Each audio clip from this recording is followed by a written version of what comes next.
আপনি খেয়াল করে দেখেন, এই পৃথিবীতে আপন বলতে কেউই নাই। আপনার যখন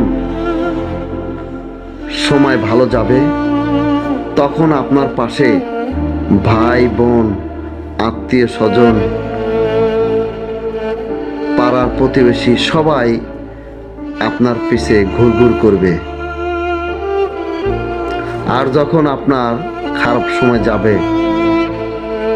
তখন আপনার পাশে কেউই থাকবে না, ভাই বোন, আত্মীয় স্বজন, এমনকি আপনার চোখ থেকে রাতের ঘুমটাও পর হয়ে যাবে।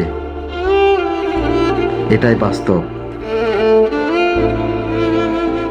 তাই সময় থাকতে করো সাধন।